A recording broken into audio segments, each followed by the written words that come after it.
Dalam hal ini korban Rian Nirigi, Arno Lokmbere, Lemaniol Nirigi, dan Atistini. 4 orang ini sampai hari ini kepala mereka belum ditemukan. Kasus mutilasi Mimika ini jadi pada tanggal 22 Agustus 2022 Timika, Papua.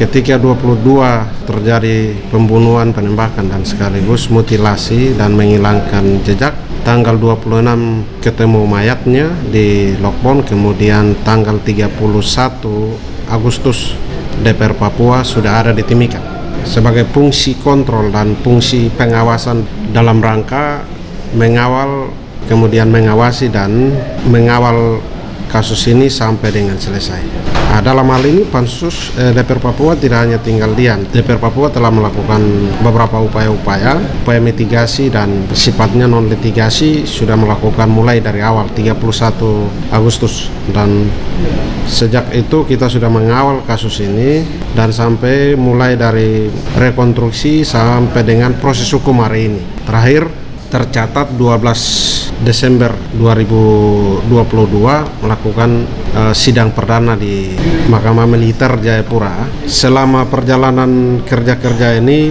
pengawalan kita sebagai lembaga pengawas dan lembaga publik rakyat Papua, kami telah melakukan pengawalan terhadap proses penyelesaian kasus ini. Ketika kasus mutilasi ini terjadi di 2022 Agustus, telah kami bertemu dengan beberapa pihak, baik itu dari Kompolnas, dari Polres Mimika, dari beberapa pihak termasuk LPSK juga kami koordinasi, kemudian Komnas HAM, kemudian terakhir kami akan ketemu besok itu dengan Kasat dan Panglima TNI dalam rangka penyelesaian kasus ini, karena kasus ini tidak seperti biasanya. Ini ditembak, dibunuh, kemudian dimutilasi dan dihilangkan jejaknya, kemudian mobilnya dibakar. Ini satu kejadian yang luar biasa bagi kita di Papua, karena ya kalau kita bicara soal bunuh-membunuh di Papua itu hukum barbar masih berlaku. Bayar kepala itu sudah hal biasa sebagai satu cara penyelesaian masalah, tapi untuk memutilasi itu jarang dan tidak pernah terjadi. Hanya hari ini menjadi satu atensi khusus, baik Pak Presiden, Panglima TNI, dan Kasat, semua pihak, dan termasuk kami DPR ini menjadi atensi khusus. Itu sebabnya kami bentuk Pansus. DPR Papua melalui Pansus melakukan tugas pengawasan terhadap penyelesaian kasus ini. DPR Papua juga memberikan atensi khusus, pendekatan luar biasa bagi keluarga, karena keluarga hari ini memberikan satu tindakan yang luar biasa, membawa masalah ini ke ranah hukum. Di saat keluarga memberikan kepercayaan kepada lembaga hukum untuk selesaikan kasus ini, maka harapan mereka betul-betul penyelesaiannya maksimal. Kami DPR Papua terus mengawal kasus ini sebagai badan publik, badan pengawas, ya kami melakukan pengawalan, penelaan juga kita lakukan, karena ada beberapa data-data fakta yang kami temukan dan kami lakukan telahan hukum. Kami juga sebenarnya kami sarankan dari kasus ini, karena yang terlibat pelakunya adalah sipil dan militer yang kedua-duanya tunduk di bawah peradilan yang berbeda. Karena itu saran yang tepat dan demokratis adalah bawa ke mekanisme koneksitas, sehingga kedua-duanya diadili di satu peradilan yang sama, supaya ceritanya tidak putus dan tidak saling tuduh-menuduh, yang akhirnya kasusnya tidak diputuskan baik. Karena itu kami sarankan waktu itu supaya kasus ini dibawa ke peradilan koneksitas. Melalui mekanisme koneksitas, karena titik berat kerugiannya adalah sipil, maka otomatis sesuai perintah Undang-Undang nomor 89, Undang-Undang nomor 8 tentang KUHP, tentang peradilan koneksitas diatur di sana. Juga diatur di dalam Undang-Undang nomor 31 tahun 97 tentang peradilan militer. Siapa yang akan menjadi auditornya, siapa yang akan menjadi hakim kepalanya, hakim wakilnya, dan seterusnya. Kemudian mekanisme pemberkasannya seperti apa sudah diatur dalam pasal-pasal jelas. Karena itu kami meminta sebenarnya kalau sudah kejadiannya antara sipil dan militer yang tunduk di bawah peradilan yang berbeda, maka harus dibawa dalam mekanisme koneksitas dan diadili dalam satu peradilan yang sama.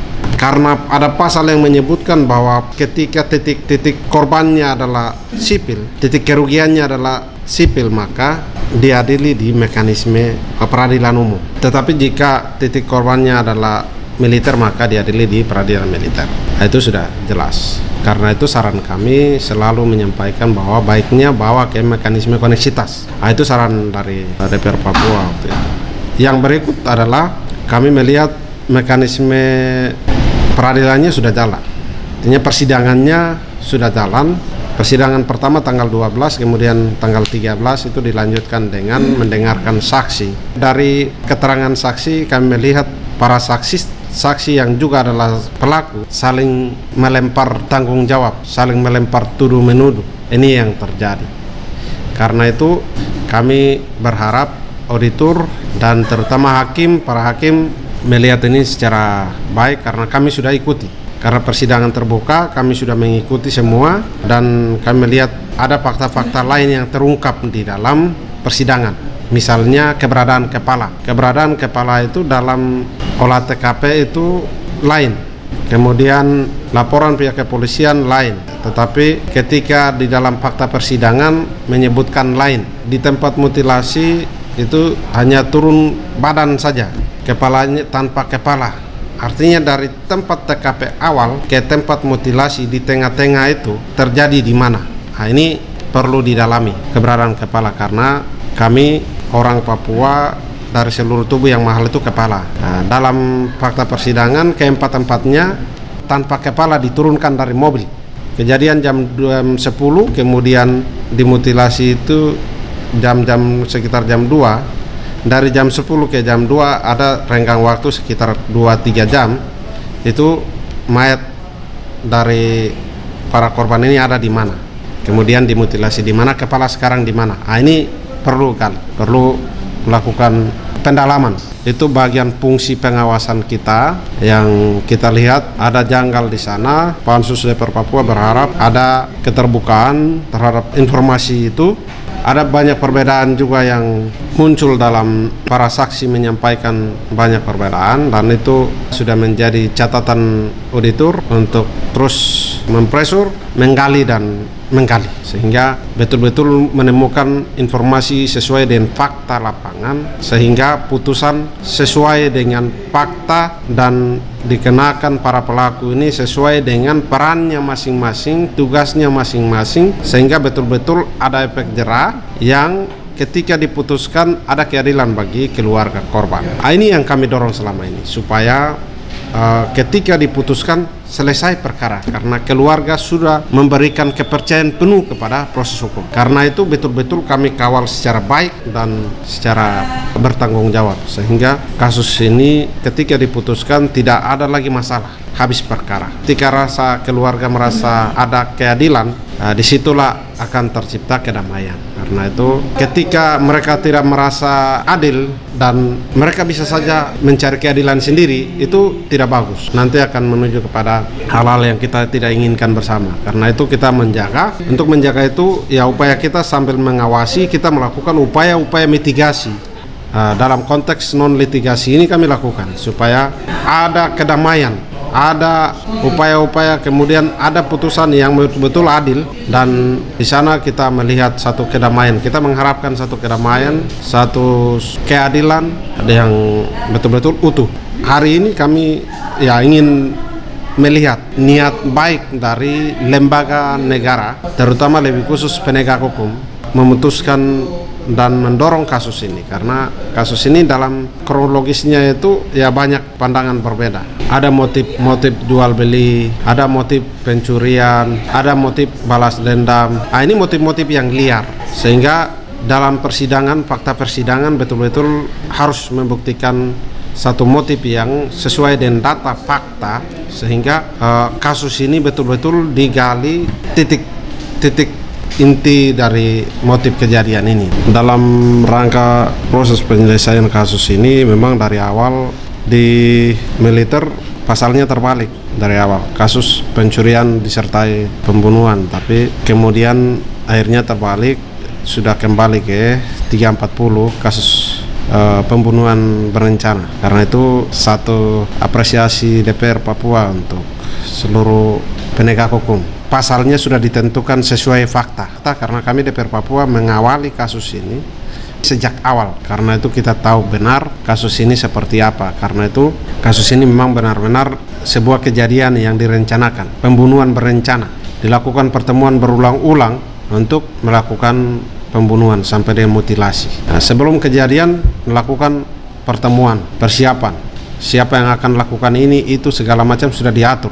Di TKP awal sebelum kejadian sudah ada bagi peran. Ada yang sudah masuk ke dalam lebih dahulu mengamankan tempat, kemudian yang lain membawa para korban ke dalam, kemudian begitu transaksi berlangsung, komunikasi berlangsung, penyergapan terjadi dan penembakan, langsung pembunuhan, kemudian dibawa mutilasi, kemudian dihilangkan dengan pemberat, isi pemberat lalu dibuang ke sungai. Ini kan satu perencanaan pembunuhan yang luar biasa. Jadi tidak sekedar pembunuhan atau kecelakaan, sehingga itu menurut kami DPR Papua ya sudah layak dan pas untuk menentukan pasal-pasal 340 sebagai pasal primer. Karena itu kami harap ini terus tetap bertahan. Fakta persidangan tidak bisa mengelakkan ini, karena ini sudah menjadi catatan publik. Para pelaku sipil pun sudah dikenakan pasal itu, dan pasal berlapis. Ada penyalahgunaan kewewenang, ada penyalahgunaan senjata api, ada penyalahgunaan banyak hal, dan pasal primernya adalah 340, pembunuhan berencana. Itu berlaku bagi sipil dan militer karena bersama-sama merencanakan itu. Oleh karena itu kami DPR Papua untuk menjaga keamanan Papua, kami melihat pasal ini pasal yang memang layak dan harus kita berikan kepada para pelaku. Ini bagian dari efek jerah untuk para pelaku berikut, karena ini kejadian luar biasa. Oleh karena itu kami juga dorong tetap para pelaku ini harus dikenakan pasal 340. Orang Papua seluruh tubuh ini yang mahal itu kepala. Biasanya bilang bayar kepala, bukan bayar kaki tangan. Nah, karena itu kami DPR Papua selama ini menerima aspirasi bahwa kepala harus dikembalikan. Nah, itu hal penting yang perlu menjadi catatan penting dalam fakta persidangan nanti. Karena persidangan kemarin mendengarkan saksi telah membuktikan bahwa ada beberapa saksi yang memberikan kesaksian bahwa kepala itu diturunkan di dalam mobil di lockbound itu tanpa kepala, hanya tubuh. Itu artinya dimutilasi di tempat lain kepalanya, hanya tubuh yang dibawa ke lockbound. Nah, karena itu ini harus terbuka. Para auditor dan para hakim kami berharap ini gali secara baik keberadaan posisi kepala. Itu perlu dicari, karena saya melihat setelah mengikuti seluruh keterangan itu keberadaan kepala dan seluruh badan itu di kali di mana tempat mereka buang. Tapi menurut keterangan para saksi menyampaikan bahwa di tempat mutilasi itu dimutilasi hanya tangan dan kaki. Turun dari mobil itu, sejak turun dari mobil itu tanpa kepala. Itu artinya kepala berada di tempat lain, tangan, kaki, dan badan yang bawa ke tempat mutilasi, kemudian dimutilasi dan diisi dalam karung dan dibuang di kali. Dari berbagai cara pandang budaya, orang juga sudah mencari itu dengan doa dan segalanya, hanya temukan badan, tapi kaki dan kepala, tangan tidak ditemukan. Itu artinya secara otomatis kami yakini bahwa keberadaan kaki, tangan, dan kepala tidak di sungai itu, ada di tempat lain sesuai dengan keterangan para saksi. Karena itu perlu gali titiknya ketika 4 orang mayat itu diturunkan di lockbound di tempat mutilasi tanpa kepala. Siapa yang bawa mobil itu perlu gali. Nah, ini yang saya kira ini jadi catatan dan atensi khusus kita mengawal, sehingga ketika selesai ini perkara benar-benar betul-betul tuntas. Tidak boleh ketika selesai masalah menimbulkan masalah yang lain, itu tidak boleh. Karena selama keluarga memberikan kepercayaan penuh kepada proses hukum, para penegak hukum, mari sama-sama kita menegakkan benar-benar keadilan, benar-benar menegakkan keadilannya, sehingga keluarga korban merasa ada keadilan, mereka puas. Habis perkara kami semua damai sejahtera. Kami harap di pansus. Tujuan kami terbentuknya pansus mengawal ya ini yang kita kawal, sehingga jangan ada informasi yang putus, jangan ada informasi yang janggal, tapi kita kawal. Ini ada temuan, tolong dalami. Tugasnya mereka, kita hanya sampaikan, itu ada kejanggalan, tolong dalami. Nah, itu tugas kita. Dalam hal ini korban Rian Nirigi, Arnold Lokmbere, Lemaniol Nirigi, dan Atistini. 4 orang ini sampai hari ini kepala mereka belum ditemukan. Orang Papua seluruh tubuh ini yang mahal itu kepala. Biasanya bilang bayar kepala, bukan bayar kaki tangan. Nah, karena itu kami DPR Papua selama ini menerima aspirasi bahwa kepala harus dikembalikan. Nah, itu hal penting yang perlu menjadi catatan penting dalam fakta persidangan nanti. Karena persidangan kemarin mendengarkan saksi telah membuktikan bahwa ada beberapa saksi yang memberikan kesaksian bahwa kepala itu diturunkan di dalam mobil di Lokbon itu tanpa kepala, hanya tubuh. Itu artinya dimutilasi di tempat lain kepalanya, hanya tubuh yang dibawa ke Lokbon. Nah, karena itu ini harus terbuka. Para auditor dan para hakim kami berharap ini gali secara baik keberadaan posisi kepala itu perlu dicari, karena saya melihat setelah mengikuti seluruh keterangan itu keberadaan kepala dan seluruh badan itu di kali di mana tempat mereka buang. Tapi menurut keterangan para saksi menyampaikan bahwa di tempat mutilasi itu dimutilasi hanya tangan dan kaki. Sejak turun dari mobil itu tanpa kepala, itu artinya kepala berada di tempat lain, tangan, kaki, dan badan yang bawa ke tempat mutilasi, kemudian dimutilasi dan diisi dalam karung dan dibuang di kali. Dari berbagai cara pandang budaya, orang juga sudah mencari itu dengan doa dan segalanya, hanya temukan badan, tapi kaki dan kepala, tangan tidak ditemukan. Itu artinya secara otomatis kami yakini bahwa keberadaan kaki, tangan, dan kepala tidak di sungai itu, ada di tempat lain sesuai dengan keterangan para saksi. Karena itu perlu gali titiknya ketika 4 orang mayat itu diturunkan di Lokbon di tempat mutilasi tanpa kepala. Siapa yang bawa mobil itu perlu gali. Nah, ini yang saya kira ini jadi catatan dan atensi khusus kita mengawal, sehingga ketika selesai ini perkara benar-benar betul-betul tuntas. Tidak boleh ketika selesai masalah menimbulkan masalah yang lain, itu tidak boleh. Karena selama keluarga memberikan kepercayaan penuh kepada proses hukum, para penegak hukum, mari sama-sama kita menegakkan benar-benar keadilan, benar-benar menegakkan keadilannya, sehingga keluarga korban merasa ada keadilan, mereka puas. Habis perkara kami semua damai sejahtera. Itu yang kami harap di pansus. Tujuan kami terbentuknya pansus mengawal ya ini yang kita kawal, sehingga jangan ada informasi yang putus, jangan ada informasi yang janggal, tapi kita kawal. Ini ada temuan, tolong dalami. Tugasnya mereka, kita hanya sampaikan, itu ada kejanggalan, tolong dalami. Nah, itu tugas kita. Kami dari lembaga DPRP Provinsi Papua ini, pansus mutilasi ini kami 15 orang. 15 orang ini sementara kami kawal mulai dari kronologis awal terjadinya Timika, Kabupaten Timika, dan masyarakat sipil yang korban ini dari Nduga. Masyarakat Nduga sana juga mereka mengharapkan mulai dari keluarnya dari sana menuju ke Timika, dan Timika ini sudah mulai terjadi seperti ini. Masyarakat di sana tidak ada orang yang ikut di situ, hanya yang 4 orang itu keluar, urusan kepentingan daerah. Tapi perjalanan terjadi itu, pihak keluarga korban ini tidak ada saksi, yang saksi itu oknum atau pelaku sendiri jadi saksi, yang militer, ya dalam hal ini militer itu sudah jadi saksi sendiri, pembunuhan sendiri. Sekarang rakyat di sana itu mereka percayakan wakil rakyat kami di sini. Harus ini kawal, pihak korban juga ikuti semua. Apapun mereka meminta, itu kami ikuti semua. Kami tidak 1-2 langkah tidak keluar. Kami ikuti sampai hari ini kronologis itu.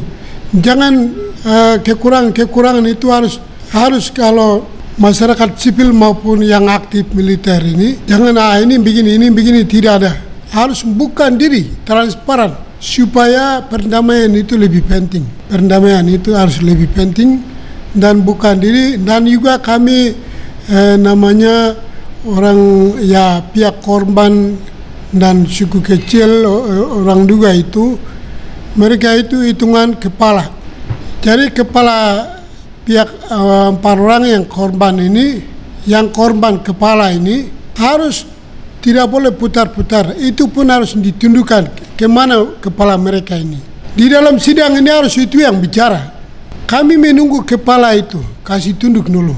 Sekarang pihak korban maupun kami anggota DPR yang kawal ini mengharapkan kami sebagai manusia bumi ini sementara hidup kita semua sama semua. Jadi harus transparan. Kepala mereka ada di mana? Itu yang sementara pihak korban juga sementara menunggu itu. Pihak kami kawal karena pihak korban ini mereka buang suara ke kami, itu harus itu yang harus bicara. Berarti kami minta harus kepala itu yang penting. Dan juga sesuai dengan perbuatan itu kena pasal yang 34 KUHP pembunuhan ini sudah ada kena pasal yang berapa pasal sudah pelanggaran ya. Jadi apapun keputusan itu kami harus puas. Karena ini ada 2 pihak yang sipil maupun militer.